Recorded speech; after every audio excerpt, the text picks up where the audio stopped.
Kevin. Hi. How's it going? Good. Should we jump in? Yeah, let's jump in. All right. Thanks for doing this. This is a rare treat for me not to be the one interviewing someone. I get to just chill out here. I like this. This is my comfort zone. Yeah. Okay. What do you think the role of journalists will be now that these AIs are getting better at summarizing, analyzing information, putting two and two together? What will reading the front page in 5 years look like? It's a good question. It's one I think about probably more than I should. It tends to create kind of an existential despair.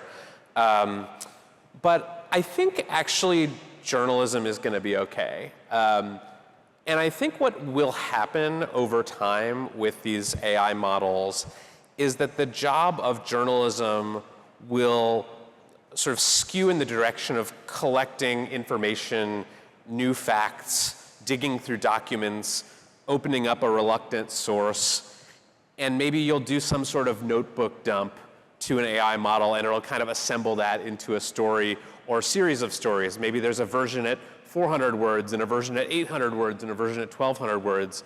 You know, like back in the day, before my time in journalism, there was this thing called the rewrite desk, where at the New York Times and other publications, foreign correspondents, people stationed all over the world, would literally call in stories to a group of people in New York or Washington or wherever that would just take the dictation and transcribe it and format it into a story. So you'd call in from, the Jerusalem bureau and you'd say, hey, a bomb just went off, or this thing just happened, or I see I see this thing, and the rewrite desk would sit there and rewrite. So I think one possibility is that AI just kind of takes over that rewrite desk function and frees up the journalists to actually do the thing that is still, I think, highly valuable, which is like going out into the world, talking to people, learning things, synthesizing them, and bringing people that news in a way that they can access.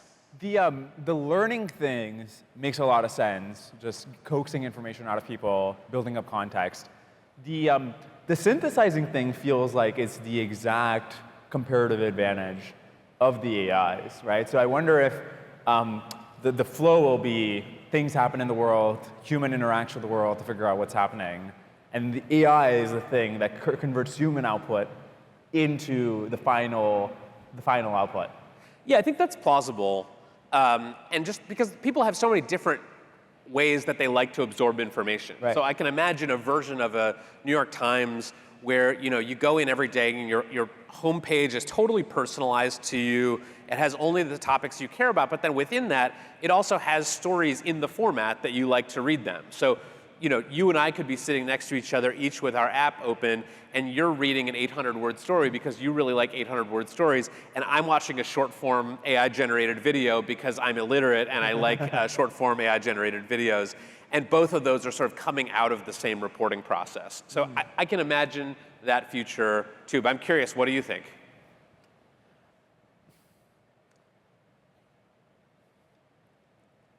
I don't know if it's sort of been interesting that other platforms where there is this recommender system, you would think that there'd be a lot more siloing, but it seems like actually, if you look at Twitter or YouTube or something, people are kind of watching the same stuff. Like there's a shared embedding space of like what humans find interesting. Like I totally disagree. Mr. Beast goes viral everywhere, right? And then like this idea that everybody's like got their own niche thing, I don't think has actually happened. I totally disagree.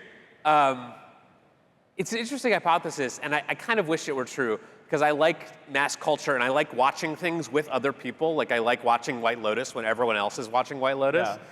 Yeah. But I'll never forget, years ago, I was doing a story on PewDiePie, the huge YouTube celebrity guy. And I was in the UK interviewing him, and we were sitting at a coffee shop, and it was like there were two different sets of eyes on him. Like everyone over 20 had no idea who he was. Everyone under 20 was like lining up for selfies with him. And it was just this bizarre, not even micro celebrity. He was probably one of the most mass personalities on YouTube at that time, but it was still it wasn't like sitting with Tom Hanks where like everyone would know who he was. It was like a demographic subset of people was obsessed with him, and everyone else, to everyone else, he was a total stranger. Yeah, yeah. I mean, I also wonder what implications, like the fact that there's so many more micro celebrities who are famous to at least some people, I think has interesting implications. Like, if we live in a world where only 1,000 people get to be famous, especially in a world where other things matter less, right? Like if AI is doing a whole bunch of things, like attention matters a lot more. The fact that it's possible for people, millions of people to be famous to certain subsets, I think is a positive development. I think that's true, although I'm not sure I aspire to be famous. I know people who I think would be considered famous, and I'm not sure that they are happier for that in their lives. I don't know. You're famous. I don't think that's true, but he says while on stage. But I think that like you should do a poll of people who have experienced both like micro fame and macro fame. Yeah. And actually, I think the macro fame might be easier on people because when you're Tom Hanks, when you're Scarlett Johansson, when you're The Rock, you like have a whole apparatus around you to like help you with that fame. Whereas if you just are like the guy who goes viral on TikTok and then all of a sudden you're famous, I think it can be very disorienting. I disagree with this take. I mean, as somebody, I think both of us are in the category of like, there's a certain group of people who are like aware of our stuff, et cetera, right? And I think that's like, this is very, very healthy because almost nobody cares at all. So that doesn't really impact your day-to-day life. And that way, if you're The Rock or something, I think it's like easier to go crazy because every interaction you have with people is colored by this weird, the fact that they know what you do, whereas we just like almost no interaction involves that, except these very particular ones. I don't know. I've heard you get stopped on the street in San Francisco, so I think you may be a little more than a micro celebrity. But yeah, I take your point. I think there are definitely things about attention and the attention economy that have created all these micro celebrities, and I think that's probably good for those individuals and their career prospects. But yeah, I don't know. I don't know that I wake up in the morning yearning for either of those things. Okay, so if I look at the front pages of the New York Times right now, I doubt I'd see something about AI, or on any given random day. If what you and I think is plausible with AGI actually comes to pass, there will be some moment where what COVID became after March 2020 will happen for AI. Like, it becomes the sort of main thing people in the world are thinking about. Do you have some sense of what would get AI in that position? Because that may be the end state, but what is the thing that causes that March 2020 moment? I thought about this a lot. I'm you know this, but I'm like fairly AGI pilled as journalists go. I believe that we are going to get smarter than human AI systems, within the next handful of years. And I keep waiting for that to become as big a deal to other people as it feels like it is to me and probably to you. And I think there's just a lot of sort of factors that have made that not happen yet. I think one of them is just like, I was a reporter during the sort of rise of social media. And what happened with social media wasn't that like all of a sudden it became front page news. It was actually that it started to like creep into all the other sections sort of bit by bit. So like, you would have a story in the style section about some fashion influencer who had like blown up on Instagram, or you would have a story in the real estate section about like a private Facebook group where they were like trading rental information or something like that. And it sort of like came from the sides rather than down the middle. Right. And I think that could be what happens with AI, where like it won't be like one day something happens and everyone's like, okay, AGI, it's important, it's the biggest story in the world. I think it'll be more like, how is it being used in medicine? How is it being used in restaurants? How is it being used in schools? And just the way that newsrooms, at least my newsroom is organized, there's not like, there are AI reporters, but there are many more people who just like, they cover AI twice a year when something happens on their beat related to AI. And so I think that's sort of the way it'll show up. Do you think it's better that there is not going to be some crisis moment where people are forced to pay attention to it, and rather it'll just be this thing which becomes a fixture of our lives. I guess we can ask the question, is it good that social media had this like slow percolation rather than in 2012 everybody got together and like, what do we think about social media? Well, social media did have that moment. It just came in 2016 right. after Donald Trump was elected, Right. and everyone said, oh shit, like social media got the president elected. And I think some parts of that narrative were directionally true and some parts were overblown.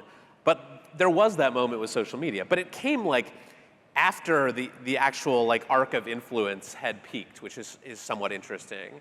I think with AI, there will be sort of minor catastrophes that happen that will be sort of traceable back to AI. I hope there are not major catastrophes. I think one of my worries about the AI future is like, I think a lot about like the post 9/11 sort of crisis state and like all of the things like the Patriot Act that were passed in the wake of 9/11 that I don't think reflected like a thoughtful and deliberate process of rulemaking. And my worry, the thing that I'm constantly telling AI executives and people who are like in government thinking about AI is like, do not wait until the crisis to figure out the rules of the road, because you will end up with something that is reactive, that is probably worse and like worse for the industry than just like accepting some regulation now. So I think depends who you ask, but my like, I guess best case scenario would be there is no like one major moment where everyone kind of wakes up and starts to panic, because I think that just creates a lot of bad policy and bad incentives. Right now, of the pool of AI coverage, what do you if some fraction of the front page of the New York Times is going to get AI, compared to what things actually end up about AI in the front page, what do you think should be more covered? What is undercovered, even relative to the fact that AI as a whole is undercovered? I think the usage of AI is undercovered. I think there are so many stories about the companies building this stuff, and I write a lot of them, and I'm guilty of this as well. There's so much focus on the latest thing that Sam Altman said, or Right. the latest model release out of one of the big labs. I am always trying to find and tell stories of people out in the world using this stuff. One of my favorite podcast episodes we've ever done on my show was an interview with a 9th grade English teacher. This was just when sort of like a month or two after ChatGPT had come out. And she just told us like what it was like in a 9th grade English class in the months after ChatGPT. And it was fascinating. And it was actually, she ended up being more eloquent and thoughtful about the role of AI in the classroom than like anyone I had talked to at the AI companies. So I think there's still a lot of like untold stories there. I think a lot of the social effects of AI are starting to be covered, but probably not enough, like the AI companions, the delusional spirals that people can get into, the sycophancy problem. I think those are all really interesting and important. And I think the job loss story is actually undercovered relative to its importance. It's hard. It's a hard story to tell because it's not like we have data saying like this many jobs were displaced by AI last month. Like that's just not a form of data that anyone collects. But I think we are starting to see a lot of indicators that especially entry-level college graduates in the workforce are starting to be displaced by AI. And so I would like to see a lot more coverage of that. And if I ran the New York Times, which I thankfully do not, I would assign a strike team to go out and pursue that story. You know what I think might be going on here is, at least historically, you've believed in AGI. It's been such a wild thing to believe, and so few people have been thinking about it, that your head immediately goes to, oh, we'll have then superintelligence, and if you have superintelligence, we have to think about what will God be like, and how do we make sure God likes us, et cetera. And if you don't buy AI at all, then automation is not a thing to worry about. So this middle group of people who are like, I take AGI seriously, and then I'm thinking about not God, but just the impact on the economy, impact on the workforce. There just hasn't been anybody, if you buy AGI, you just want to go for the biggest possible impact or try to solve for that. That may change as the automation becomes more front and center, and then there's enough people covering what we should do about God. So I have to ask you about this because this is my biggest beef with the AI safety community, actually. This is the group of people, for those unfamiliar with our local tribal landscape of like warring AI factions in San Francisco. The AI safety people are the people who like worry about the existential risks of AI. They talk about P-doom and things like that. And they are very worried about things like AI creating bioweapons or doing autonomous cyber attacks or like deciding to wipe us out one day. And I take those risks somewhat seriously. But like when you ask those people about job loss or like the possibility that like there are going to be no human programmers in a couple of years, they sort of look at you like you're asking about something like trivial and banal. And like I keep telling them like this is a safety issue. Like it is not existential, but like a society with 10, 15, 20% unemployment is not a safe society, no matter where in the world you look. And so my plea to the AI safety people, with whom I agree on lots of stuff, is like consider some intermediate harms that we might reach on the way to like the machine god. Yeah, I think what will actually happen is that there will be full employment up till full automation because, and this is my answer to the question of, well, what is Undercovered, is I agree with you that people talk too much about the drama at the labs, people talk too much about like what model is released this month. They're less focused on the underlying physical trends which are making this progress in AI possible in compute and hardware and energy. And if you extrapolate those forward, a couple of years out, you're looking at, the biggest infrastructure build out that's ever been done in our civilization's history. And that will require a lot of physical labor. And if you don't think robotics is going to be ready by then, I think that might look like, well, maybe we're out of a job as podcasters and journalists, but then we can make even more money just laying down concrete for data centers. So I mean, from the economy perspective, it might be like full employment, people earning high wages. Wait, this is your optimistic vision? Is that we're all laying down concrete at data centers? From an automation perspective, yes. Oh, okay, got it. Or an immediate automation perspective. Do you remember that there was that old joke about like the factory of the future will have like a human and a dog working at it, and like the human's there to feed the dog, and the dog's there to bite the human if he tries to touch the robots.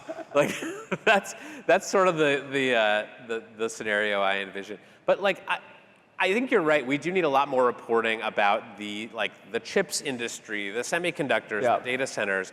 Maybe give people, because I've heard you talk about these numbers, and at a certain point, I think they start to like just blend into like a soup of like really big numbers in people's brains. But like, what are the kinds of numbers you're thinking about when you say that this will be like the biggest infrastructure project in human history? There's a couple ways to look at it. The most simple and the one that's hardest hitting is the fraction of GDP that we'd be spending on AI. Right now, it's less than 1%. If you extrapolate these numbers forward, and assuming that you have AI systems which are earning lots of money, which justify spending more on AI systems, et cetera, it would make sense that like 5-10% of GDP is just being spent building more data centers, building more factories for AI. That's comparable. That's bigger than what the internet boom was when there was a dot-com build out in the 90s, and that's comparable to during the peak of the railway mania in the 19th century, how much we were spending on building railways. And it's like much bigger than something like the Apollo space program. Right, which I think was 5% of GDP. And it's like, I think it's bigger than the Manhattan Project. Also, the economy is way bigger, so just like as an absolute share, it's, and I guess maybe the numbers are more absolute numbers. Like it would be trillions of dollars a year. Yeah. 2, 3, 4, 5 trillion dollars a year. Like in the world where AI continues to get better. You know why I think there isn't more coverage of like the physical infrastructure? It's really boring. Like I mean this sort of facetiously, but I've tried to do stories about data centers and build-outs, and like it is very hard to make people care about that. And I'm wondering, like, maybe we need like outlets that are just finding like interesting human dramas in the data centers, because one of my sort of hypotheses about journalism and media and storytelling is that like people really absorb information better through stories about people. And so maybe we just need to find some like capers and heist stories that are like taking place in like Meta's data I centers. hate that. I'm just like, whenever I'm reading a book and they're talking about some science thing I need to understand, and like they give the biography of the scientist, I'm like, come on, like let's get to it. Who cares? You might be a unique individual, but yeah, I think this bears out in like all of my observations about which of my stories tend to do better. It's like always stories that are primarily about people. You don't think solar panels, as far as the eye can see, would make for a great article? No, but I think if you can find the guy or the woman who's like the sort of like, like the biggest solar panel broker in the world, and they're buying and selling, and they're like, turning themselves into like the biggest, finding those dramas as a way of illustrating the larger trends is often very, very useful. And I'll compare it to something that actually was not my story, but was a colleague of my story during COVID. Do you remember this guy who was like hoarding hand sanitizer? Anyone remember this story? He was like this guy in, I want to say Kentucky, who had just like cornered the market on hand sanitizer somehow. He had just like bought pallets and pallets of it from whatever overseas distributor. And that story got more attention, more traffic, more eyeballs than essentially anything else that I saw on COVID. Even the stuff where it was like, here's which states are like locking down when. Yeah. It was like this deeply hateable guy who had like was ripping off people, by marking up hand sanitizer at a time when everyone was trying to buy it. Like people just wanted to know about it, and they wanted to like, have their feelings about it. And so I just like, I want to believe that like you, Dwarkesh, are like the sort of platonic ideal of the news consumer who just wants like the readout of the data. But I think most people want like the juicy human dramas. Any interesting lessons from COVID specifically about how media should cover crises better? Yeah, I wasn't like a frontline COVID reporter, but I think that the media was late to taking the sort of story of COVID seriously, in part because like we just don't think in terms, there were two problems with the COVID story. One was it took place on like an exponential curve. And like we're just not very good as humans, but also as journalists at thinking about the early stages, especially of an exponential curve and what that means going forward. And even if epidemiologists are telling you like, oh, the like replication rate is this, which means in a month it's gonna be this, like we just don't think that way. And I also think there's this sort of like, I don't know, I sometimes call it like nothing ever happens-ism, that like is sort of a pervasive attitude among people in the media, but also politicians, and I think consumers to some extent, where the sort of baseline assumption is that like the world tomorrow is gonna look pretty similar to the world yesterday, and that like it would be weird and probably unpleasant if like too much change happened too quickly. And so like we are going to kind of marshal all the evidence we can that like things are not actually gonna change, that like the people who are wearing the masks and avoiding handshakes are just being weirdos, and like nothing is actually gonna lock down because like that would be weird and unprecedented and unexpected. And so like it would just be easier for us to assume that things are just gonna revert to normal. But I don't know, what do you think? What's your diagnosis of like modern journalism and what we should have learned from things like COVID? I think there was too much focus on stopgap solutions and the drama around lockdowns and politics and what governor is doing what president is doing X, masking versus not masking, where I think the real story is just like get to the vaccines fast, and which we did in a reasonable way. But I think there will be something similar for AI probably, that, and maybe this contradicts what you were saying about like how do we solve automation and social unrest, and I think there will be a sense in which like there's a bigger project that needs to be achieved, which everything else sort of working hinges on. I imagine it will have something to do with making sure the next system is somewhat safe, reliable, et cetera. And yeah, I think that at least for COVID, it was just that like we weren't really paying attention to the very most important thing, which was the vaccine. Yeah. Yeah. I think that's right. Yeah. What when you interview researchers and CEOs and executives of AI companies, what is it that you mentioned the safety people are not paying enough attention to automation and social unrest. What are the people who are actually building systems? Like you're just like you haven't thought about that yet. What is that? I'm curious to compare notes with you on this because I know we interview a lot of similar folks. So I'm writing a book now about the race to create AGI, and so I'm talking with many, if not most, of the people who have been instrumental in developing this technology. And it's so interesting to me how like these people seem to contain two seemingly contradictory ideas in their heads at once. One of which is the thing I'm working on is a project of world historic importance that will be as relevant to historians of this era as things like the Apollo space program and the Manhattan Project. And also like I and my job and my role in this are not important at all. Like I interview people almost every week and I ask them like, are you taking any notes? Like, do you keep a journal? Like this meeting that you were in like a year ago where like something was decided that like altered the trajectory of AI, like do you remember who said what in that meeting or like what anyone was wearing or like what the food at the meeting was? And they're just like, no, like I don't remember that stuff. My joke that I have is that like I keep getting these excuses from researchers who say things like, you know, my brain just doesn't index things that way.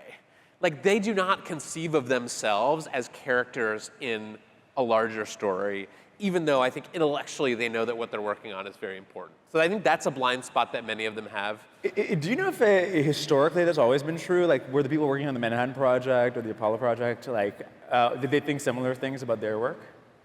Yes, because they kept notes. And they all had lab, I mean, they were physicists, right? And so physicists, I think more so than like AI scientists, were like used to taking lab notes. They also, many of them worked for the government, so they like had some official record keeping responsibilities.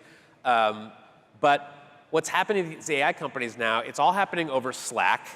Slack, in many of these cases, is like set to self-delete after a period of years unless the lawyers make you retain it. Everything that's not happening on Slack is happening on Signal.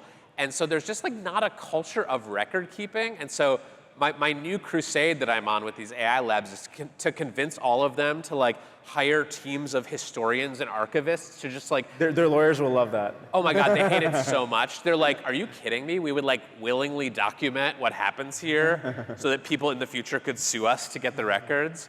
So yeah, they're not like taking this idea, but I do think this would be important, and selfishly, it would also be very useful. Didn't Nixon record the tapes that led to Watergate out of a similar motivation? Yes.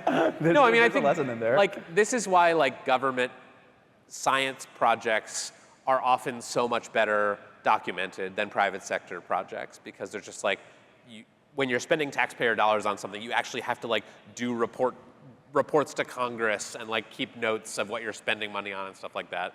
So my worry is that like, and the reason I'm writing this book is because I just woke up one morning and was like, oh my God, it's all gonna disappear. Like we're gonna have no durable records of this incredibly important, incredibly strange period in the technology industry, and like someone should keep track of all that. I was talking to a historian, and I asked them, oh, are you excited about the future where we'll have all these artifacts of, you know, people are like sending all these emails to each other, messages, everything is digitized. And so the work of future historians in understanding our era will just be so much easier. They'll have a much better understanding of why things happened the way they did. And they thought that the opposite would happen, that historically you're just writing letters back and forth, those are preserved. Whereas now people are just like sending WhatsApp messages, encrypted, that expire in a week. And so the amount of information that is going into making these decisions may be much more limited for future historians, which maybe is a good note to close on, since your work is to try to reverse that trend. So Kevin, best of luck. Thank you. Yeah, excited and a little daunted, and I hope that what comes out of it will be a story that people and AIs can look back on for years and try to figure out what the heck was happening in San Francisco in 2025. Writing for the AIs. Yes. Awesome. Thank you. Thanks, Kevin. Thanks, everyone.